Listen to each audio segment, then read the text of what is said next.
It's been a while, guys. Welcome back to the channel. This is Maverick here, and today we're going to be wrapping up Bakemonogatari with episode 15, the finale. Now, what's interesting about this is that as I was preparing to go through my anime schedule for this week, I actually almost didn't recognize Bakemonogatari as being on its last episode, right? I recorded the last few episodes in a hurry before I left on my vacation, and even though, at the back of my mind, I knew it was the second to last episode, but, the tone and manner of the episode itself, it didn't really feel like this one was going to be the last one, especially since we got two things that we haven't resolved yet. One is Hanekawa's situation, and one is in regards to Shinobu, right? And it didn't really seem like they could cram both things together into one episode and end it. So perhaps that's not going to be the case. I don't know. But in any case, Hanekawa's situations, I felt like that was pretty obvious. Like, that's probably one of the easiest ones to guess out of the five girls for this season. Though, I guess to be fair, Sengoku's situation was also pretty easy to guess as well. But yeah, so the cat's out of the bag. Har har. She likes, Hanekawa likes Araragi.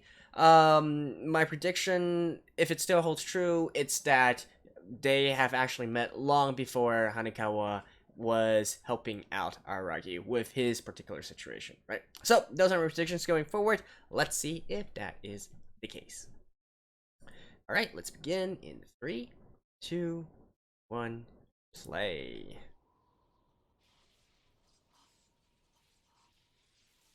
Right.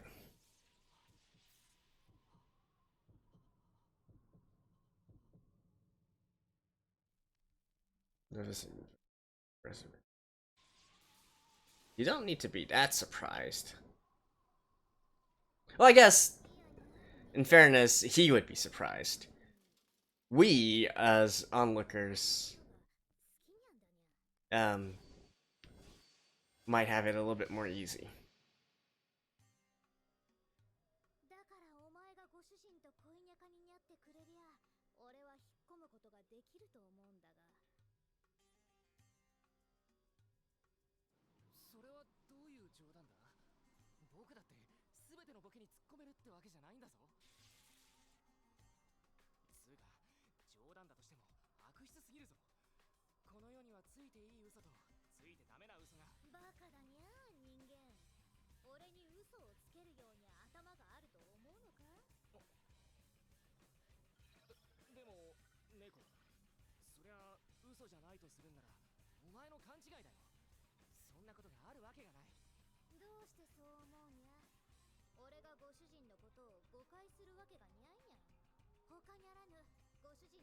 I mean, she is the manifestation of her stress. Of course you would know.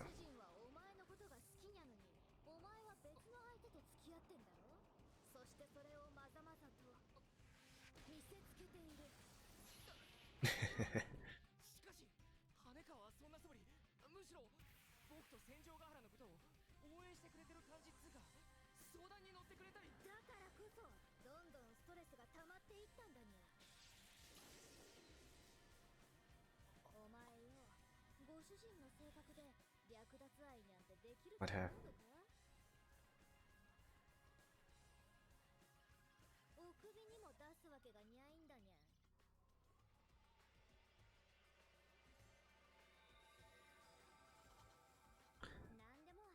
I'm...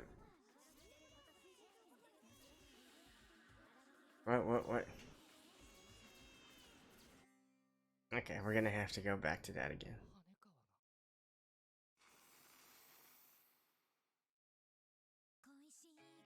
Oh, one final opening song.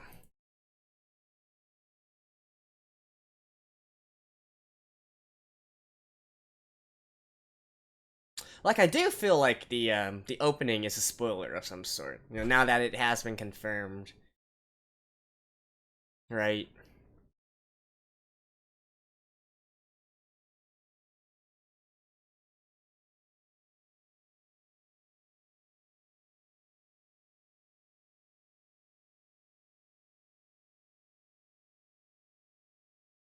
the the little flashes of like, I don't know, is that supposed to represent carnal desire or something?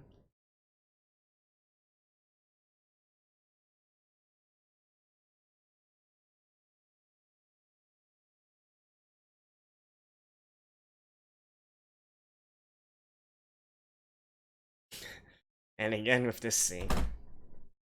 Like, seriously. What is with this scene?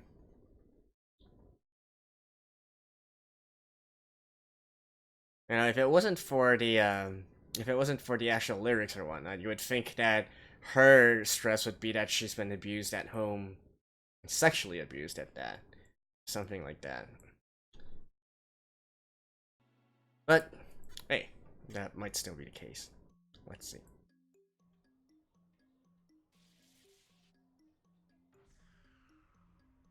Final episode. Yeah.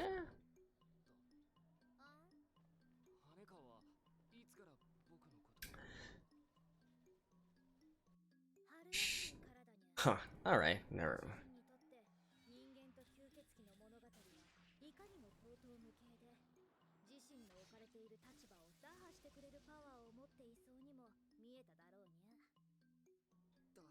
Okay, never mind then. She actually did not know of Araragi before that.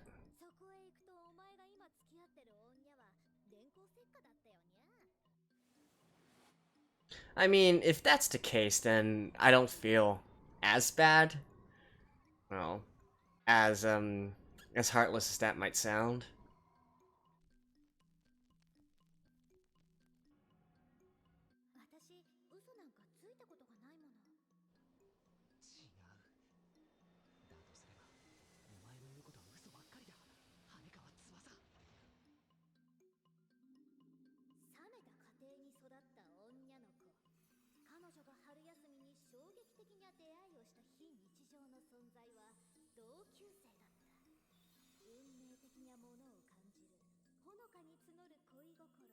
Um,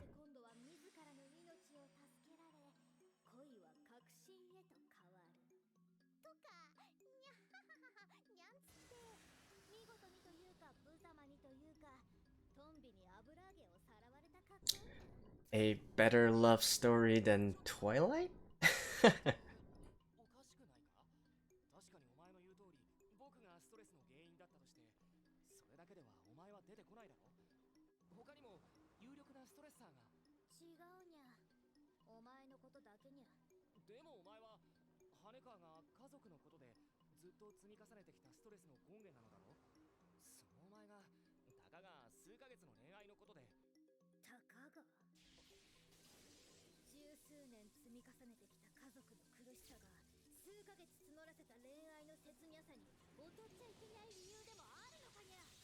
Hmm.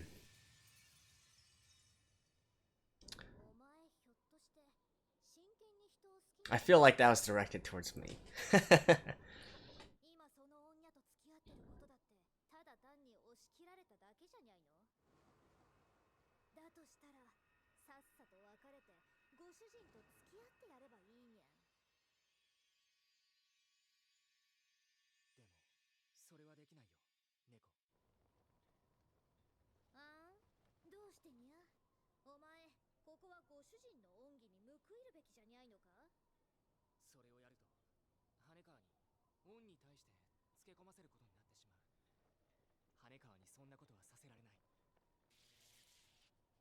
Hmm.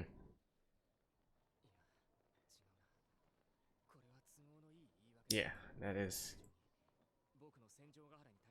This is a little bit more truthful.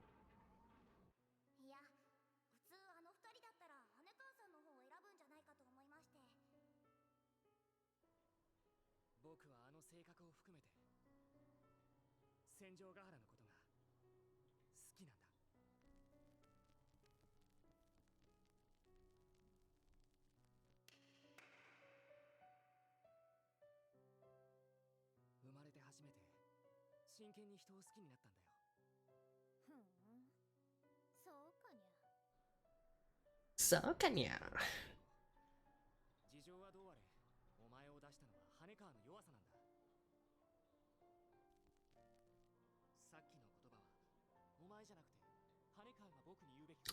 That's true. Damn.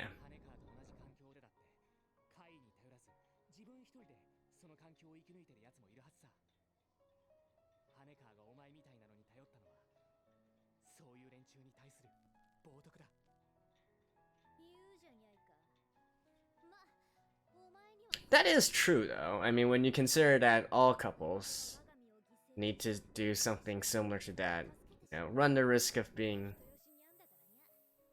I mean, it's how other normal humans deal with the situation.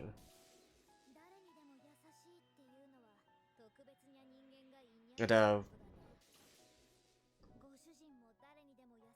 you know, by that logic, none of these oddities need to disappear either.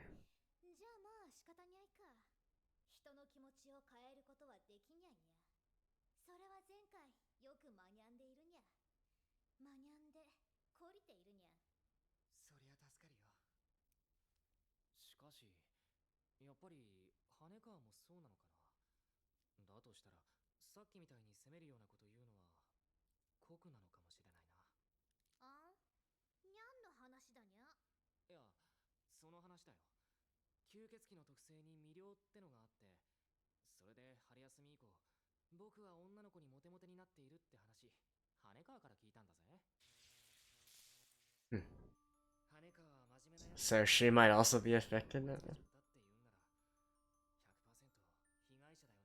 Hmm.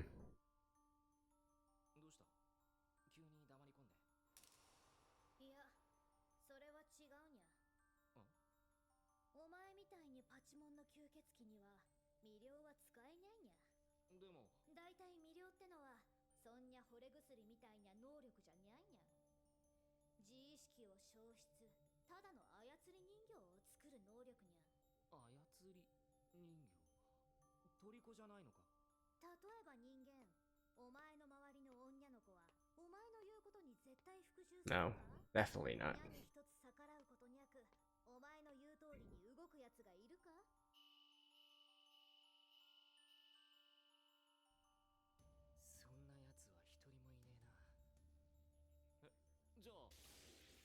It's all you! Yeah, that's just her jealousy speaking.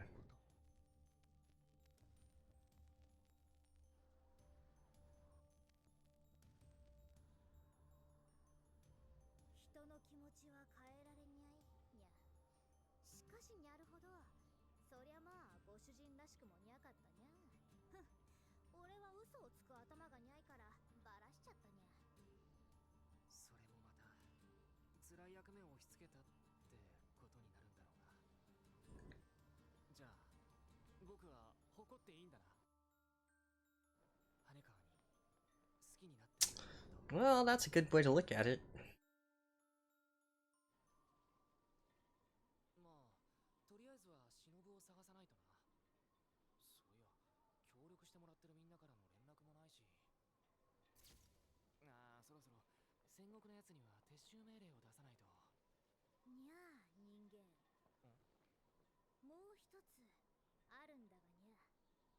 If he dies? Oh, never mind. Alright, what now?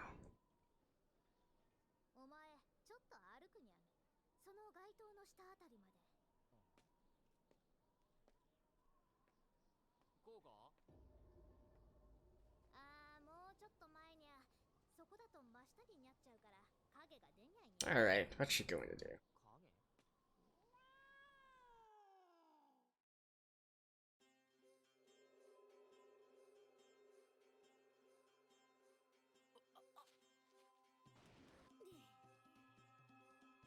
What?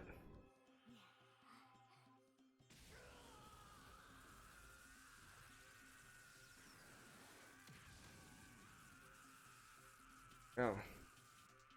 Electrocuted? Or something?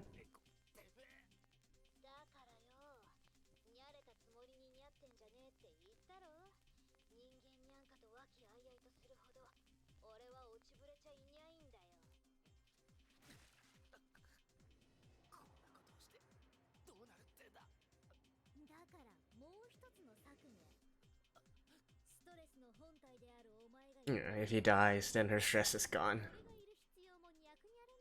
Although, is it really true? I mean, wouldn't that just cause even more stress as well if she feels responsible for his death?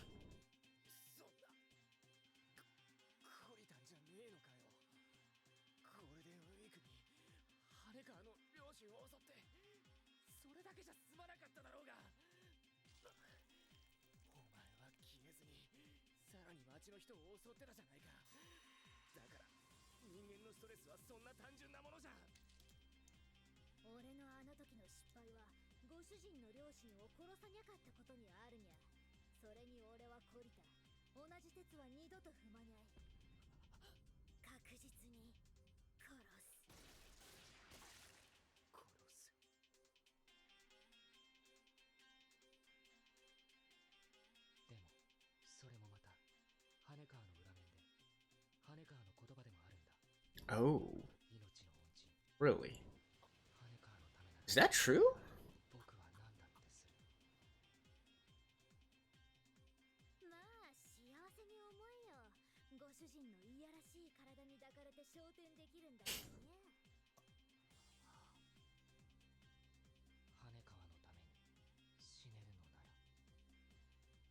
But no, he can't die because, yeah, I knew it. Can't die for her sake.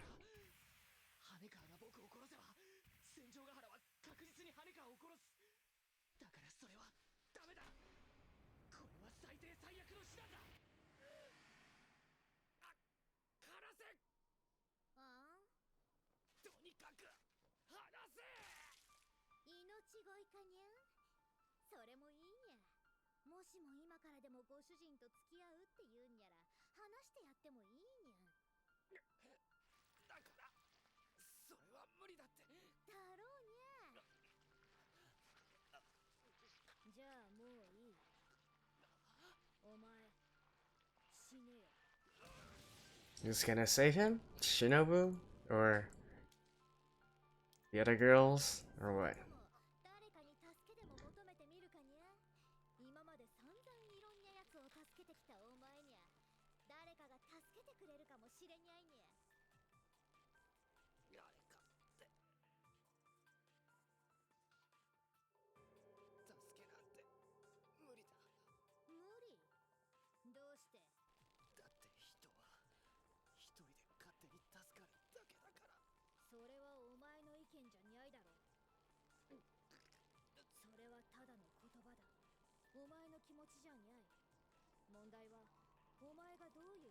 Hmm.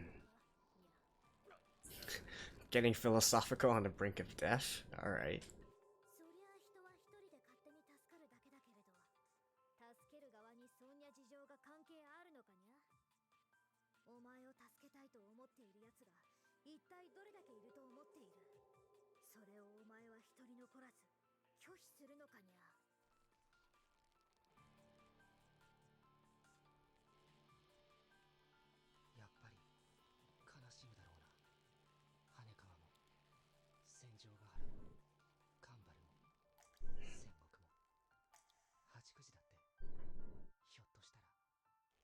Hmm.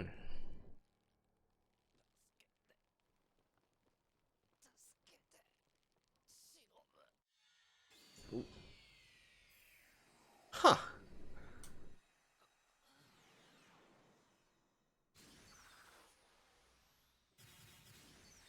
Ooh.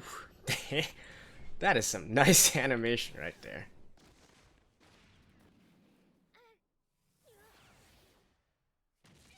Ooh.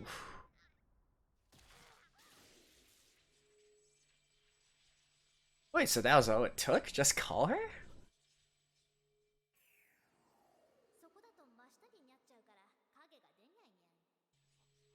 Don't have enough of a shadow. So. Wait. Oh! She wanted that in the first place. Wow.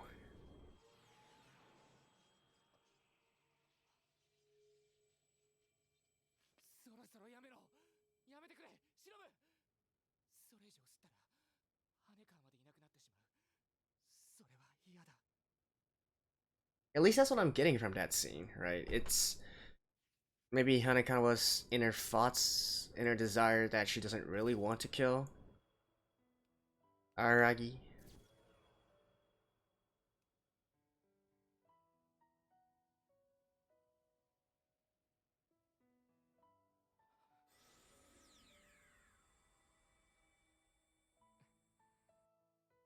Huh.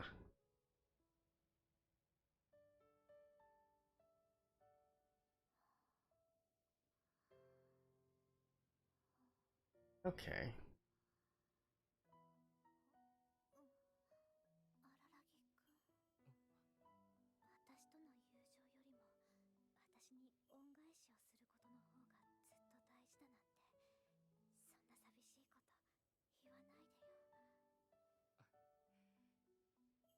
So she's retained full memories this time?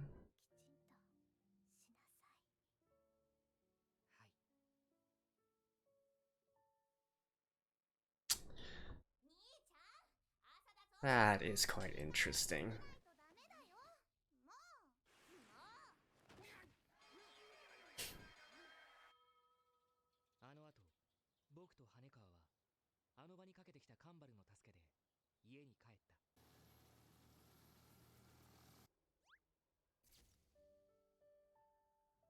そしてその日、 Inmate's gone? 学習塾跡へと向かった。あれから僕の影に潜みっぱなしの忍を押野の元へと送り届けるためだ。でも、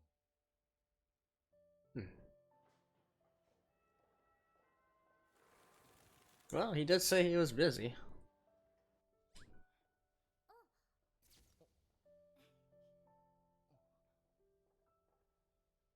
遅かったね。寄り道してたもんでな。元気？超元気。おはよう。おはよう。羽川にどのくらいまでの記憶が残っているのかを僕はまだ知らない。いつかは聞かなくてはならないことだが、それは今ではない。 I have a feeling she 心の整理整頓を has full memories. 必要なはずである。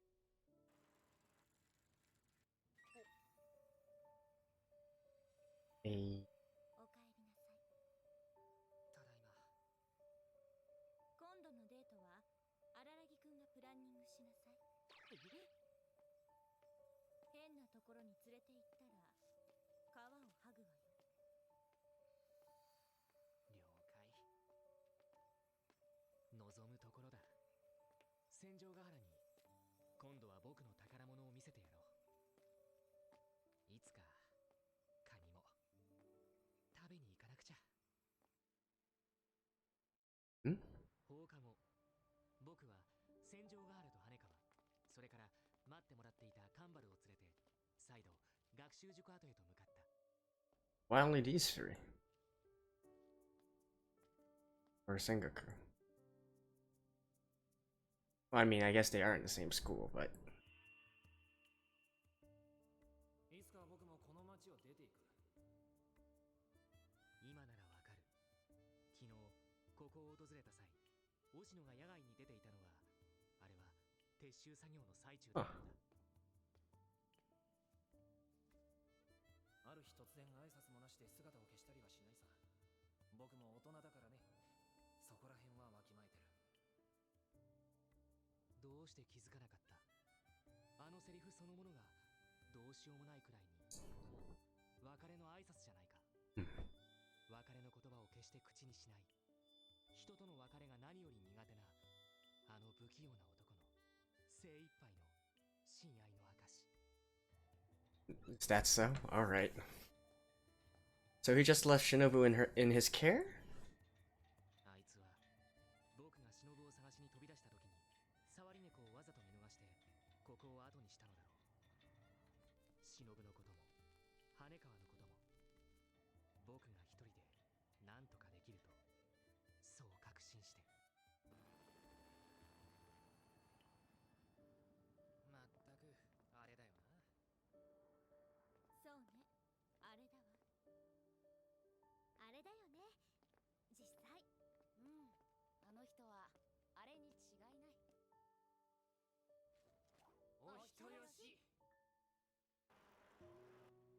Okay. これからも僕は怪異に会うだろう。でも大丈夫だ。僕は知っている。この世に闇があり、そこに住む者がいること。例えば僕の影の中にも住んでいる。明日はいよいよ文化祭だった。僕たちのクラスの出し物はお化け屋敷。 This is... And alright, one last ending song. Well, I'm certainly glad that there's more to this. I mean, this doesn't really seem like much of an ending to me. But anyways, I'll talk more about that after this. See you guys in a second. And there we go, that is the finale of the first season of the Monogatari series, Bakemonogatari. Now, like I was saying at the very end there, if this is the way things ended, I would probably be very confused and quite annoyed as well. Although I guess they probably went into this knowing that they would adapt more books from the light novel, and probably fans knew as well, so maybe it was less of a situation than I think. Although, you know, that's beside the point, right? This is already an old anime, and we've already got all the other series to look forward to. But anyways, let's talk about this episode first a little bit. So starting with Hanakawa's situation, not really quite what I predicted. I was saying at the beginning, I was thinking that the situation might be one where Hanakawa knew of Araragi for a long time now. She had been in love with him for a long time already, but that turned out not to be the case. Although I do find it also kind of amusing that in a way I was called out for this kind of thinking by the cat oddity, right? Because, you know, from the way that I look at it, if this was a case where Hanakawa knew of Araragi or held this infatuation for a long time already, I would be inclined to feel even more sympathetic towards her, right? But the cat oddity, or Black Hanakawa, basically said, you know, what does the length of the infatuation have to do with anything, right? If you love someone, you love someone. It doesn't really matter if they held this love for, you know, however long that they held it. Which was, you know, it was... She was actually retorting what Araragi was thinking, but I do find it kind of funny that it actually fit into, you know, my way of thinking as well. And she even reinforced it with, you know, comparing it to Aragi's encounter and infatuation with Senjugahara, you know, so we have that parallel going around there, which furthers her point, right? So, one thing that I like to note again in regards to this episode is, you know, how the cat oddity planned out saving Araragi, or giving him a way to be saved at the very end there, right? I think it's pretty obvious. She asked Araragi to stand there because, you know, she knew that the only way for this to be, you know, for this situation to be resolved would be to get Shinobu back. So I guess she knew from the very beginning that's how Araragi can call out for Shinobu, and that's how the cat oddity can be, you know, how should I say it, defeated, put back into place, or you know, taken care of, let's just say. But I do, you know, there is an interesting dynamic to this point here, right? Because it's not entirely clear whether or not oddities are just pure manifestations of the desires of their host, right? It doesn't seem to be 100% this case. So, you know, is it a case where the oddity made the decision herself, or is it that she was working on her mistress, which is Hanakawa, or it's, you know, it's a result of the manifestation of Hanakawa's desires, right? Because, again, Hanakawa wouldn't really know about the shadow being an integral part of Shinobu's manifestation, right? Unless she's somehow seen it before, which is also a possibility, but, I mean, you know, I think it's more a case where, you know, either the oddity is acting of her own violation, or being a manifestation of Hanakawa's desires.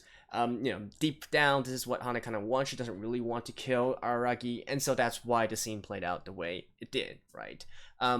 So either if it was just purely all from the oddity or from Hanakawa, I guess the end result is they just wanted to beat up Araragi a little bit to relieve some stress, right? But not really actually kill him, right?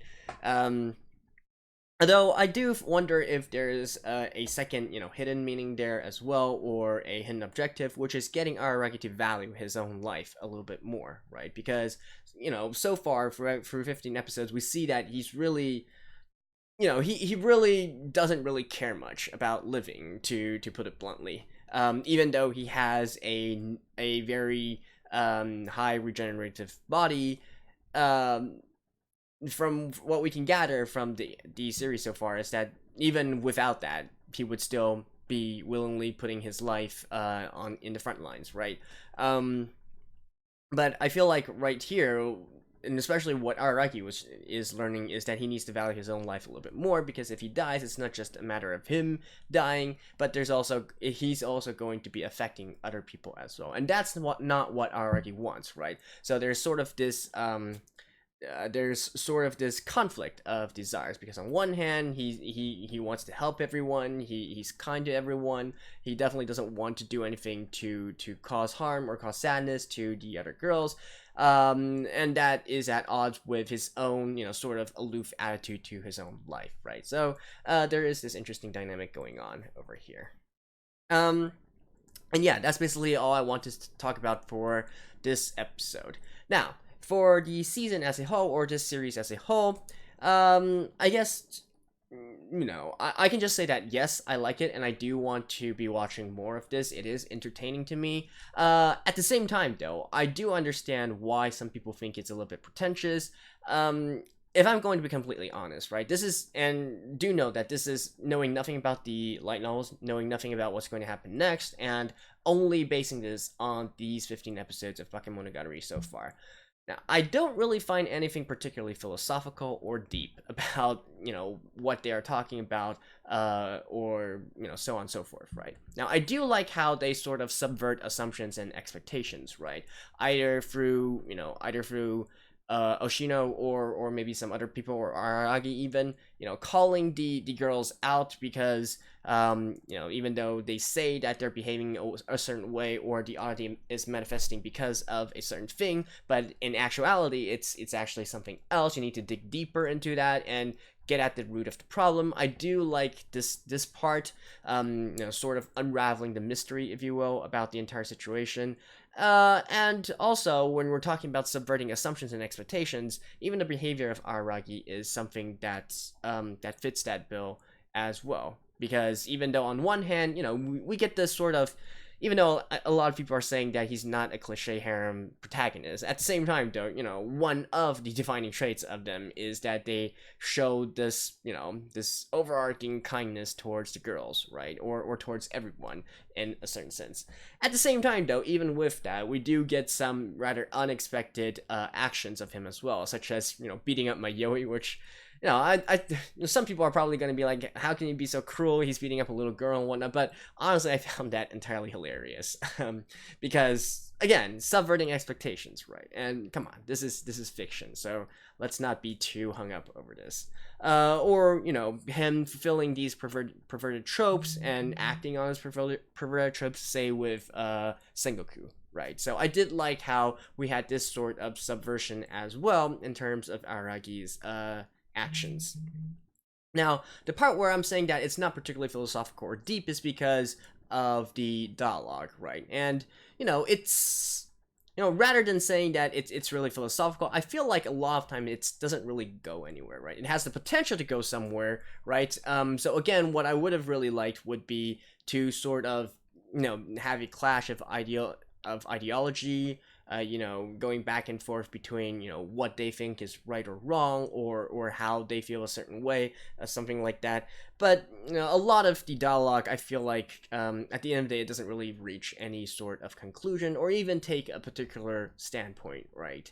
I mean, the banter is great, right? I absolutely love the banter. I love Tsukami characters, at which Araki fits, so I do like that part.